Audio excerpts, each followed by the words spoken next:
Hola, ¿qué tal amigos? Qué gusto saludarlos. Sean muy bienvenidos a un nuevo programa de Mundo Ardose, en el que vamos a estar haciendo un recorrido internacional con lo más relevante de lo que ha sucedido en el mundo esta semana.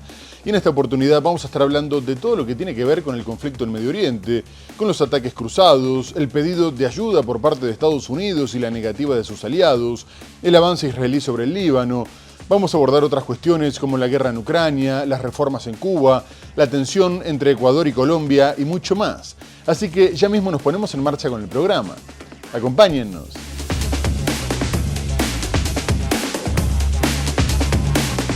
La guerra en Oriente Medio entró el sábado en su tercera semana. Por otro lado, Zelensky criticó la decisión de Washington de suavizar las sanciones al sector petrolero ruso. Irán advirtió el lunes que está preparado para continuar con la guerra y llevarla tan lejos como sea necesario. Donald Trump criticó el lunes a algunos países por la tibia respuesta a su llamamiento. Irán advirtió el domingo a otros países que si intervienen habrá una escalada en la guerra en Medio Oriente. Cuba confirmó el viernes que mantiene conversaciones con Estados Unidos. Delcy Rodríguez pidió el viernes al mandatario estadounidense Donald Trump que ponga fin a las sanciones contra su país. La embajada de Estados Unidos en Irak fue blanco de un ataque el sábado al amanecer, tras bombardeos contra las brigadas de Hezbollah. Han aumentado los ataques mortales llevados a cabo por colonos israelíes en el territorio palestino ocupado por Israel desde 1967. El ejército israelí atacó el suburbio sur de Beirut, la capital del Líbano, por la noche. El presidente de Brasil, Luis Inácio Lula da Silva, prohibió el viernes la entrada al país de un alto diplomático estadounidense que buscaba reunirse con el exmandatario Jair Bolsonaro en prisión.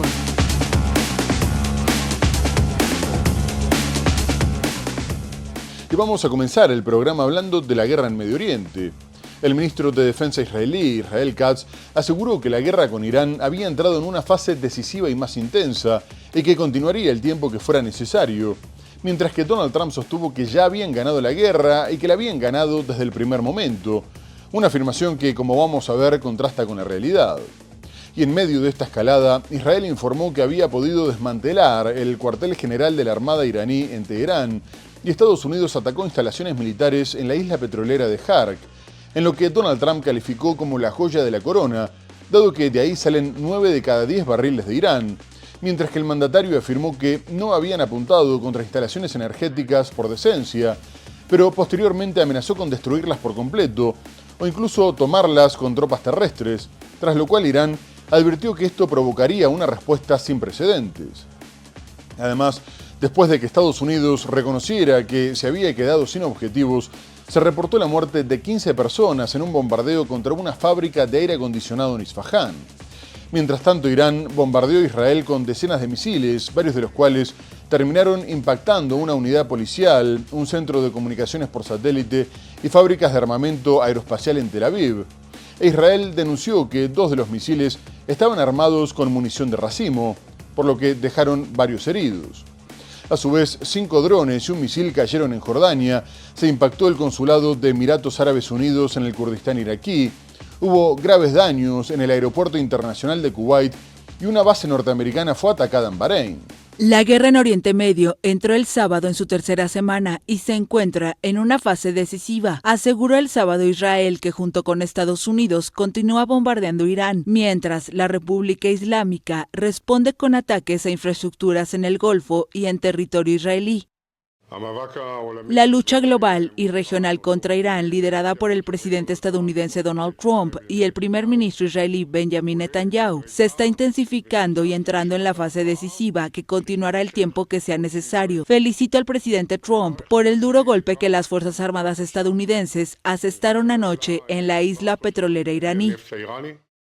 Estados Unidos atacó instalaciones militares en la isla de Jark, pero no atacó facilidades energéticas, según dijo Trump, por decencia, mientras que Irán afirmó que ninguna de sus instalaciones petroleras sufrió daños. Sin embargo, amenazó con atacar intereses de empresas estadounidenses en la región del Golfo si sus instalaciones de crudo son bombardeadas. La televisión estatal iraní anunció el lanzamiento de una nueva salva de misiles contra Israel y varias explosiones se escucharon en Jerusalén. Pero el ejército israelí indicó en un comunicado que los sistemas de defensa antiaérea habían sido activados para interceptar la amenaza. En tanto, un ataque con misiles contra una zona industrial de Isfahán, en el centro de Irán, dejó un saldo de 15 muertos en una fábrica de aire acondicionado y calefacción, aseguró la agencia de noticias iraní, Fars. Los países del Golfo siguen siendo atacados como represalia contra Estados Unidos. Asimismo, se destacó que Irán lanzó por primera vez el misil balístico Sejil, un arma avanzada que tiene un alcance operativo de 2.000 kilómetros, una longitud de 20 metros y pesa cerca de 23 toneladas. El misil fue disparado contra Israel y genera una gran preocupación en este país, que incluso se plantea incursiones terrestres para destruir estas plataformas, dado que el hecho de que utilice combustibles sólidos permite despliegues rápidos desde unidades móviles. El uso de estos misiles, junto con otros que portan ojivas de hasta 2 toneladas, desmienten las afirmaciones de Donald Trump sobre la supuesta incapacidad de Teherán de responder a los ataques y demuestran que, por el contrario, Irán está aumentando su poder de fuego. En esta nueva ola de ataques apuntó contra el aeropuerto Ben Gurión, mientras que fragmentos de misiles provocaron daños en lugares sagrados de Jerusalén, como la explanada de las mezquitas y el complejo del Santo Sepulcro. Además, siguió atacando a los países de la región, aliados de Estados Unidos, provocando un incendio cerca del aeropuerto de Dubái, destruyendo un campo petrolero en Irak y otro en Emiratos Árabes Unidos, al tiempo que Estados Unidos reconoció tener 200 militares heridos, que se suman a los cerca de 15 muertos. Y en este contexto, el ministro de Exteriores iraní, Abbas Araghchi, advirtió que estaban preparados para continuar con la guerra y que la llevarían tan lejos como fuera necesario. A su vez, agregó que a estas alturas sus enemigos ya habían aprendido la lección y sabían a quién se enfrentaban. Irán advirtió el lunes que está preparado para continuar con la guerra y llevarla tan lejos como sea necesario.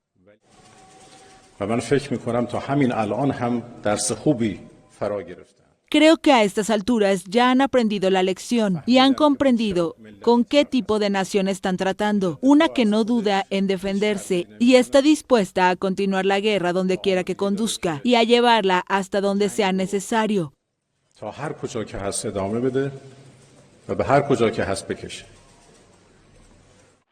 Los guardianes de la revolución de Irán aseguraron haber atacado Tel Aviv y el aeropuerto Ben Gurión en Israel, así como bases militares utilizadas por las fuerzas estadounidenses en Emiratos Árabes Unidos y Bahrein. Según la policía israelí, fragmentos de misiles y restos de interceptores cayeron en lugares sagrados de Jerusalén, incluidos la explanada de las mezquitas y el complejo del Santo Sepulcro, tras disparos de misiles procedentes de Irán. Horas más tarde, los guardianes de la revolución amenazaron con atacar pronto a empresas estadounidenses en Oriente Medio y llamaron a los empleados a evacuar las instalaciones, sin especificar cuáles compañías. Un dron provocó un incendio en un tanque de combustible cerca del aeropuerto de Dubái. Un misil mató a un civil cuando viajaba en su coche en Abu Dhabi. 2 drones atacaron un importante campo petrolero en el sur de Irak, informó un portavoz del ministerio a cargo de los hidrocarburos. Un ataque con drones causó un incendio en el importante campo petrolífero de Shah, en Emiratos Árabes Unidos, y mientras tanto Israel afirmó haber atacado las ciudades iraníes de Shiraz y Tabriz. Pero el conflicto es golpe por golpe y el primer ministro israelí, Benjamin Netanyahu, comunicó que habían asesinado a Ali Larijani, presidente del Consejo Supremo de Seguridad Nacional de Irán, al tiempo que volvió a llamar a un levantamiento dentro del país, sosteniendo que estaban debilitando el régimen con la esperanza de darle al pueblo la oportunidad de derrocarlo, y lo llamó a que tomara las riendas de su propio destino y le diera forma a un nuevo Medio Oriente, aunque reconoció que una revuelta no sería nada fácil. Asimismo, tanto Estados Unidos como Israel afirmaron que, aunque quisieran, no sabrían con quién mantener conversaciones, dado que habían muerto tantos líderes que no sabían quién mandaba y ni siquiera sabían si el nuevo líder supremo, Mojtaba Jamenei, seguía con vida, estaba gravemente herido o había salido de Irán hacia Rusia, aunque Israel prometió que lo iba a perseguir, a encontrar y a neutralizar. Larijani era la mano derecha del líder supremo Ali Jamenei, perteneció a la Guardia Revolucionaria, dirigió la televisión pública, fue uno de los negociadores del acuerdo nuclear roto por Donald Trump y, según el New York Times, se le había encargado la gestión del país en caso de guerra. Poco más tarde, el propio Consejo reconoció la muerte, destacando que, tras una vida de lucha por el progreso de Irán y de la Revolución Islámica, finalmente había alcanzado con honor la dulce gracia del martirio, y los medios iraníes detallaron que había sido golpeado por aviones de combate. Poco antes, Irán también lamentó la muerte de Golem Reza Soleimani, jefe del cuerpo paramilitar Basij, que depende de la Guardia Revolucionaria. Ali Larijani, jefe del Consejo Supremo de Seguridad Nacional, era el hombre de confianza del líder supremo iraní asesinado el 28 de febrero. Según el New York Times, este le habría encargado incluso la tarea de preservar la estructura del poder y gestionar el país en caso de guerra, eclipsando así al presidente Masoud Pezeshkian. Dentro de los cargos de Larijani, los asuntos nucleares y diplomáticos de Irán. Desde el principio estamos convencidos de que la guerra no resuelve las diferencias entre nuestros dos países y de que los conflictos regionales entre Irán y Occidente deben resolverse mediante el diálogo. Otros han cometido un error al creer que pueden resolver los problemas por la fuerza. Esta actitud ha sido perjudicial y ha generado numerosos problemas en el diálogo. Unas semanas después de la guerra entre Irán e Israel del pasado mes de junio, Ali Larijani volvió a la primera línea y asumió la dirección del principal órgano de seguridad que ya había presidido 20 años antes. Hijo de un dignatario cercano al ayatolá Jomeini, comenzó su carrera en la Guardia Revolucionaria y a partir de 1994 dirigió los medios audiovisuales estatales. Entre 2005 y 2007 fue el principal negociador en materia nuclear frente a París, Londres, Berlín y Moscú, y respaldó el acuerdo histórico alcanzado en 2015 con las grandes potencias. En varias ocasiones se presentó como candidato a las elecciones presidenciales, pero fue descartado por el Consejo de Guardianes de la Constitución. La resolución de la cuestión de las sanciones estadounidenses para abrir el espacio económico será una de mis prioridades diplomáticas. Ali Larijani hace parte de los sancionados por Washington por la violenta represión de las protestas de enero, una crisis que él atribuyó a la injerencia estadounidense e israelí, tal y como dicta la postura oficial. En lo que revela que Estados Unidos no la está pasando nada bien en el conflicto es el pedido de Trump para que más países acudan en su ayuda, sobre todo para desbloquear el estrecho de Hormuz, por donde pasa el 20% del crudo mundial. Estados Unidos descartó escoltar a los petroleros por el peligro que implicaba para sus barcos, y la misma postura adoptaron los miembros del G7, incluyendo a Francia, que en un principio había anticipado una misión internacional. Pero Trump está intentando presionar a los países de la OTAN, incluso a China o Japón, para conformar una coalición internacional que desbloquee el estrecho. Irán no solo no permite el paso de ningún petrolero sin autorización, sino que sigue atacando los pozos de la región en un intento de aumentar la presión sobre la economía mundial. Y varios expertos u organismos, como el Fondo Monetario Internacional, advierten que las consecuencias podrían ser terribles si se cumplen las amenazas de Irán de llevar el precio del barril de crudo por encima de los $200, lo que aumenta la presión sobre Trump. El mandatario norteamericano ya le había pedido al líder turco Recep Erdogan que se involucrara directamente en la guerra contra Irán, pero las potencias intentan evitar verse arrastradas y buscan negociar directamente con Irán para que les permita el paso de sus buques, algo confirmado por el ministro de Exteriores iraní, Abbas Araghchi, que no obstante destacó que la decisión sobre quién pasaba por el estrecho la tomaban únicamente las autoridades militares. Por lo pronto, Irán confirmó el permiso para algunos buques indios y sus petroleros siguen suministrándole a China. Con un espeso humo oscuro cubriendo el cielo, se suspendieron algunas operaciones de carga de petróleo en el puerto de Fujairah, en los Emiratos Árabes Unidos. Según los medios estatales, el sábado se produjo un incendio en este importante centro mundial de abastecimiento de combustible después de que cayeran restos de un dron interceptado. Ese mismo día, un portavoz militar iraní lanzó una advertencia al país del Golfo. Declaramos a los líderes de los Emiratos Árabes Unidos que la República Islámica de Irán considera su derecho legítimo, en defensa de su soberanía nacional y su territorio, atacar y golpear los puntos de lanzamiento de misiles enemigos estadounidenses situados en puertos marítimos, muelles y los escondites de las fuerzas estadounidenses que se refugian en algunas ciudades de los Emiratos Árabes Unidos. El ministro de Asuntos Exteriores de Irán también afirmó que atacaría las instalaciones de las empresas estadounidenses en la región si su infraestructura energética fuera objeto de ataques. Una amenaza lanzada apenas unas horas después de que Estados Unidos bombardeara la isla de Jark, en el estrecho de Hormuz, un pequeño pero significativo pedazo de tierra, responsable de 9 de cada 10 barriles de petróleo de Irán. El presidente Donald Trump afirmó que los ataques habían destruido objetivos militares, pero que Estados Unidos había decidido no arrasar la infraestructura petrolera de la isla. Sin embargo, pidió a otras naciones que enviaran buques para proteger la zona. Esperamos que China, Francia, Japón, Corea del Sur, Reino Unido y otros países afectados por esta restricción artificial envíen buques a la zona, de modo que el estrecho de Hormuz deje de ser una amenaza por parte de una nación que ha quedado totalmente decapitada. La respuesta militar y las declaraciones de Irán también desmienten a Donald Trump cuando asegura que las autoridades persas están desesperadas por llegar a un acuerdo de paz. Y el canciller iraní, Abbas Araghchi, incluso descartó la posibilidad de comenzar a negociar con Estados Unidos, dado que el ataque norteamericano en pleno proceso de negociación había terminado de romper la confianza, y afirmó que no contemplaban hacer ninguna concesión mientras duraran los ataques, porque en las condiciones actuales no estaban interesados en un cese de hostilidades.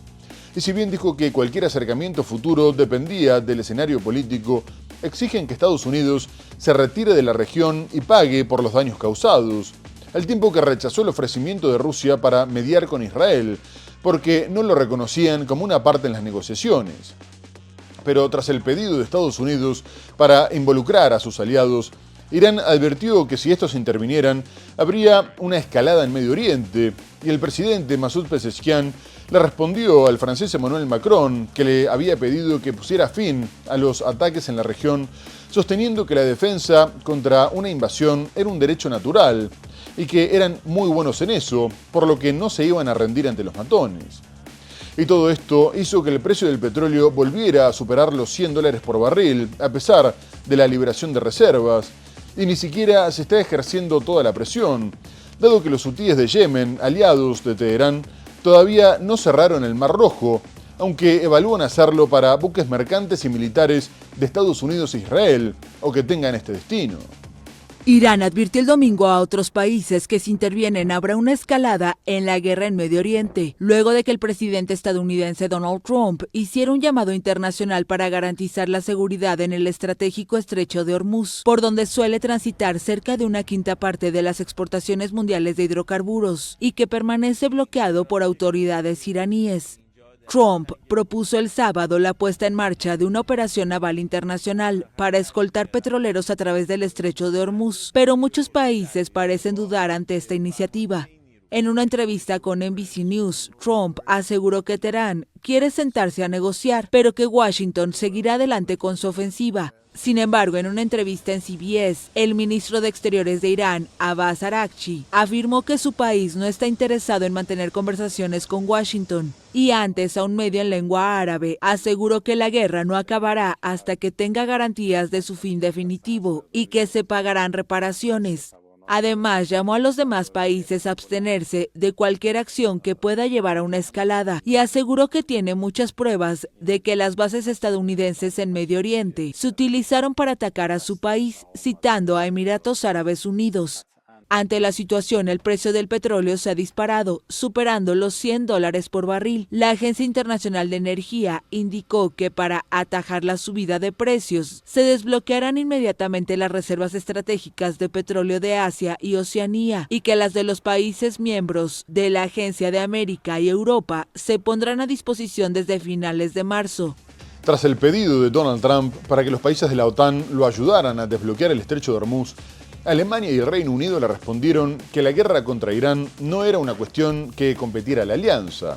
El primer ministro británico, Keir Starmer, afirmó que estaba trabajando junto a sus aliados en un plan colectivo viable que permitiera restablecer la libre navegación en la región, pero que no se dejaría arrastrar a una guerra más amplia, mientras que el canciller alemán Friedrich Merz fue más allá y aclaró que la OTAN era una alianza defensiva y no intervencionista. Asimismo, España incluso había rechazado la utilización de sus bases de Rota y Morón para cualquier operación contra Irán. Italia, Noruega y Canadá también respondieron negativamente, y la alta representante de la Unión Europea para la Política Exterior, Kaja Kallas, confirmó que nadie quería participar activamente en esta guerra. Poco más tarde, Trump criticó la falta de entusiasmo de sus aliados para reabrir el estrecho, afirmando que llevaban 40 años protegiéndolos, para lo cual tenían desplegados 45.000 soldados en algunos de estos países y gastaban trillones de dólares, y sin embargo rechazaban involucrarse en algo tan insignificante, ya que solo pretendía el envío de dragaminas y personal que ayudara a neutralizar a algunos malos actores que se encontraban en la zona, aunque también ha pedido el uso de bases y ataques directos. Además amenazó con que si no había respuesta a su pedido o si esta era negativa, sería muy malo para el futuro de la OTAN. Y más allá de la Alianza Atlántica, también le dieron la espalda Japón, Corea y Australia. Donald Trump criticó el lunes a algunos países por la tibia respuesta a su llamamiento para colaborar en la protección del tráfico de petroleros por el estrecho de Hormuz, bloqueado de facto por Irán, tras los ataques israelo-estadounidenses en su territorio, lo que ha disparado los precios del crudo.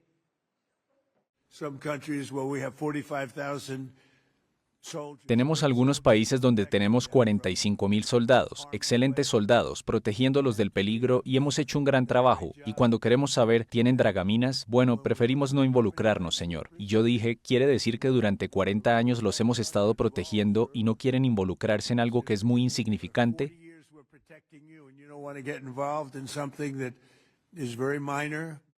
Trump dijo que varios países que no nombró se habían comprometido a ayudar a asegurar la vía marítima. Francia y Reino Unido podrían unirse pronto al operativo, declaró el mandatario. El republicano dijo que había hablado de ello con el presidente francés Emmanuel Macron y renovó sus críticas al primer ministro británico Keir Starmer, que había ofrecido enviar 2 buques a la región 2 semanas después de haberse iniciado las hostilidades. Trump afirmó que los necesitaban antes, no después. Estamos trabajando con otros para elaborar un plan creíble para el estrecho de Hormuz que garantice la reapertura del transporte marítimo y el paso a través del estrecho. Los aliados de la OTAN rechazaron la propuesta de Trump, quien aseguró al Financial Times que la Alianza Atlántica enfrenta un futuro muy malo si no ayuda a abrir el estrecho de Hormuz. Asimismo, el Consejo de Seguridad Nacional de Naciones Unidas intentó presionar a Irán al aprobar una resolución en la que se le exige el cese inmediato de sus ataques contra los países del Golfo y Jordania, mientras que también condena los bombardeos a la infraestructura civil y el cierre del estrecho de Hormuz. La votación fue aprobada con 13 votos a favor y las abstenciones de China y Rusia, ya que Pekín consideró que el texto no reflejaba las causas profundas del conflicto y Moscú presentó una resolución alternativa en la que pedía un alto al fuego, pero no tuvo éxito. De cualquier forma, el peso cae sobre los hombros de Trump, ya que no solo la comunidad internacional que sufre las consecuencias del cierre del estrecho le reprocha su decisión de ir a la guerra y le exige el fin del conflicto, sino que incluso está habiendo división en sus propias filas, lo que quedó en evidencia con la renuncia del director del Centro Nacional de Contraterrorismo, Joe Kent, porque no podía apoyar la guerra. Kent publicó una carta en la que negaba que Irán representara una amenaza inminente para Estados Unidos y aseguró que Donald Trump había sido engañado al respecto por Israel y su poderoso lobby estadounidense. El exfuncionario de mayor rango en la materia dijo que Estados Unidos se había dejado presionar por Israel, al igual que como había ocurrido en la guerra contra Irak, y le pidió al mandatario que reflexionara en los intereses de quien estaba mandando a morir a la próxima generación de estadounidenses. Poco más tarde, el presidente de la Cámara de Representantes, Mike Johnson, la vocera de la Casa Blanca, Caroline Leavitt, y el propio Donald Trump salieron a criticar a Kent. La primera dimisión en la administración en rechazo a la guerra de Estados Unidos e Israel contra Irán. El ahora exdirector del Centro Nacional Antiterrorista, Joe Kent, se encargaba de detectar la supuesta larga lista de amenazas contra su país, pero según apunta en su comunicado, Irán no estaba en ella. Después de mucha reflexión, he decidido renunciar a mi cargo como director del Centro Nacional de Contraterrorismo con efecto hoy. No puedo, en conciencia, apoyar la guerra en curso en Irán. Irán no representaba una amenaza inminente para nuestra nación, y es claro que comenzamos esta guerra debido a la presión de Israel y su poderoso lobby estadounidense. Las reacciones no se hicieron esperar, y Trump parece haber cambiado de opinión. El presidente nombró a Kent hace tan solo un año, alzando la bandera del patriotismo. Como soldado boina verde y agente de la CIA, yo he perseguido a terroristas y delincuentes durante toda su vida adulta. Y en el día de hoy, al ser preguntado por la dimisión, cambió su discurso. Siempre pensé que era un buen tipo, pero también siempre pensé que era poco riguroso en materia de seguridad. El presidente de la Cámara de Representantes, el republicano Mike Johnson, dio más argumentos para desmentir la versión del alto funcionario. El secretario de Estado, el secretario de Guerra y todos los demás, el Estado Mayor Conjunto, contaban con información de inteligencia excepcional que nos permitió comprender que este era un momento crítico para nosotros. Si el presidente hubiera esperado, estoy personalmente convencido de que habríamos sufrido numerosas bajas estadounidenses, militares y de otras nacionalidades, y nuestras instalaciones habrían resultado gravemente dañadas. Del lado demócrata, el senador Mark Warner comentó que a pesar de estar en desacuerdo sobre muchos temas con Joe Kent, en el caso de Irán compartía su análisis. Y mientras tanto, Estados Unidos continúa sufriendo los ataques iraníes en toda la región. Y esta vez su embajada en Irak se vio impactada con drones y cohetes, después de que unas horas antes las defensas antiaéreas frustraran un ataque con el mismo objetivo, que ya había sido alcanzado el 11 de marzo. Además, en la zona verde, donde se encuentran las embajadas en Bagdad, también cayó un dron en el hotel Al-Riyad, donde se suelen hospedar diplomáticos.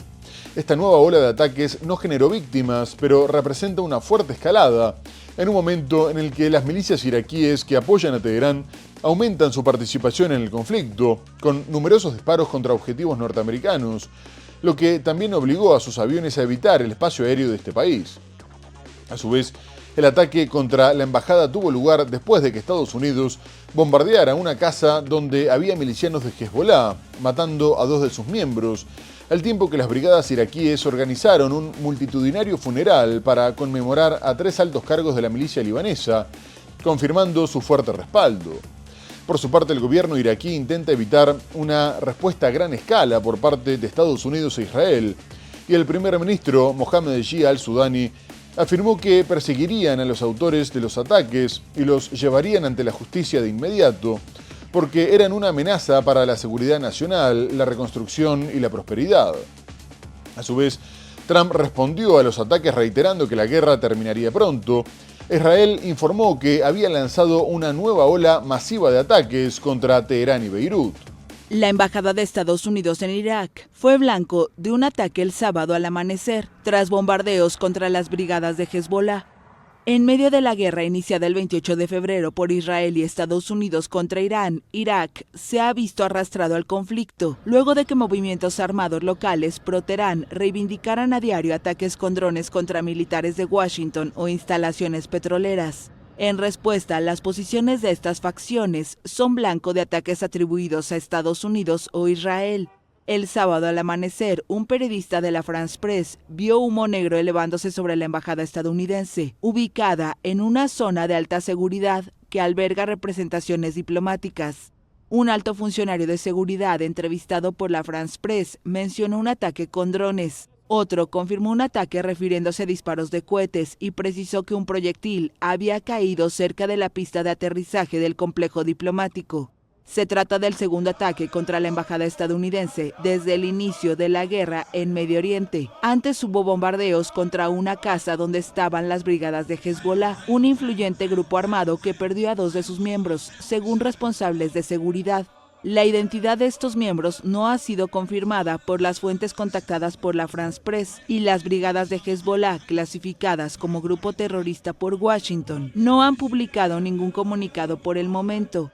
Pero las brigadas de Hezbollah organizaron un cortejo fúnebre en Bagdad en memoria de 3 combatientes, entre ellos el comandante Abu Ali al-Amiri.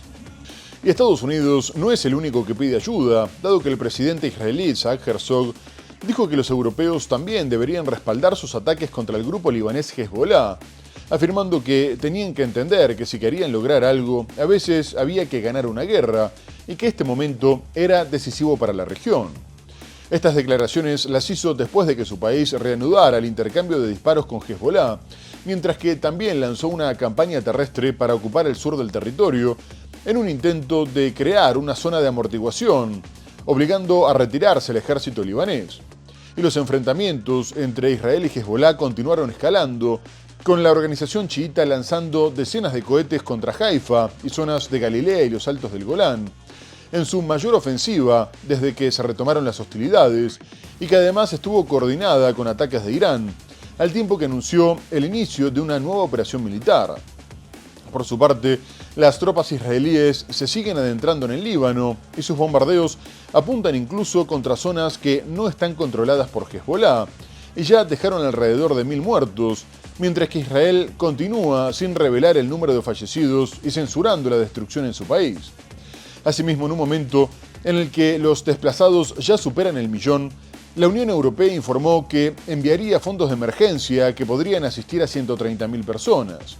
Los presidentes de la Comisión y del Consejo, Ursula von der Leyen y Antonio Costa, manifestaron su preocupación por el impacto de la crisis regional en el Líbano y anunciaron que estaban coordinando la respuesta humanitaria con los países de la región.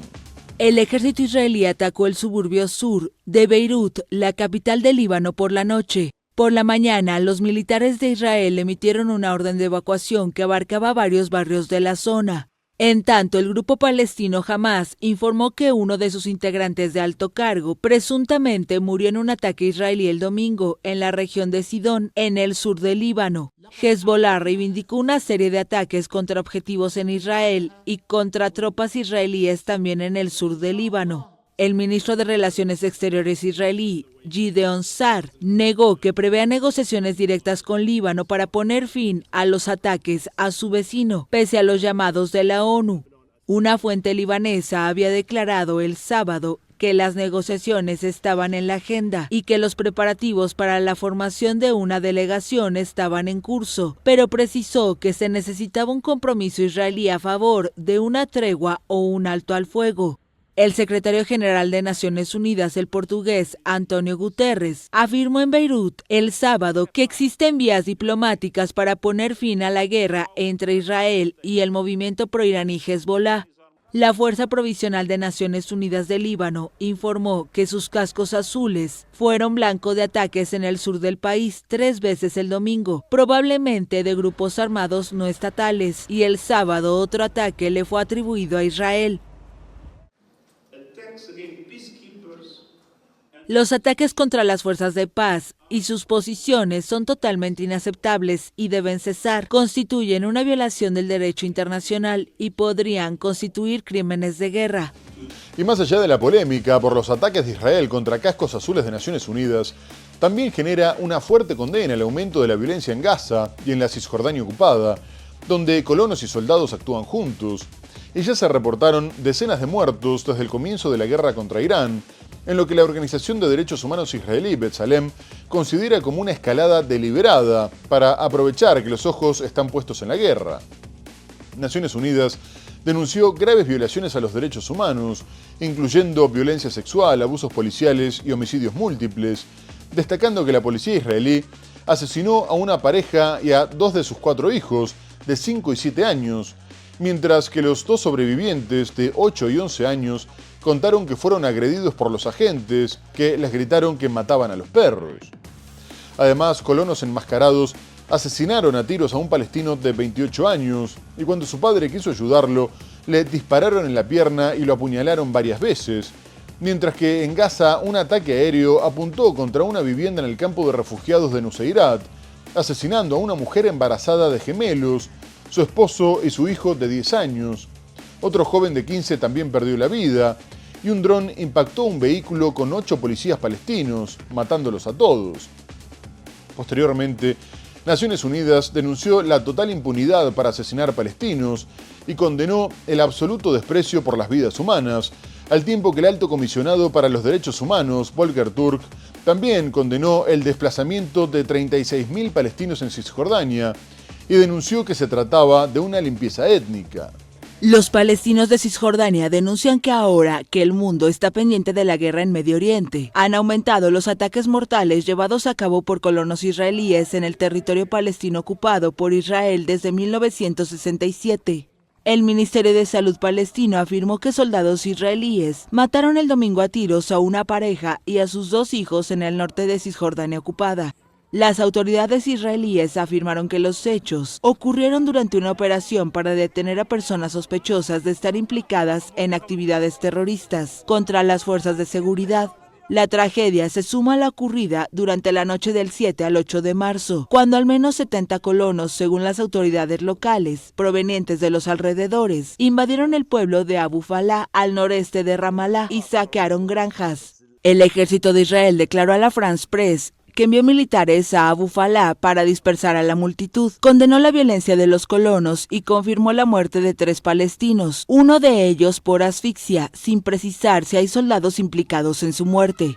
Casi una decena de personas han muerto desde el 2 de marzo, según las autoridades palestinas en Cisjordania. La ONU ha denunciado un aumento del control israelí sobre el territorio en los últimos meses y lo tilda de anexión encubierta. Más de 500.000 israelíes viven en Cisjordania, fuera de Jerusalén Este, en colonias que la ONU considera ilegales según el derecho internacional. Según la ONU, 180 palestinos han sido desplazados por esta ola de violencia desde el estallido de la guerra en Medio Oriente, el 28 de febrero, y 1.500 en lo que va del año, es decir, el 90% del total alcanzado en 2025. Muy bien amigos, tenemos que hacer una breve pausa comercial y enseguida regresamos con más Mundo Ar 12 para hablar de la guerra en Ucrania, de la tensión entre Ecuador y Colombia y mucho más. No se vayan, ya volvemos.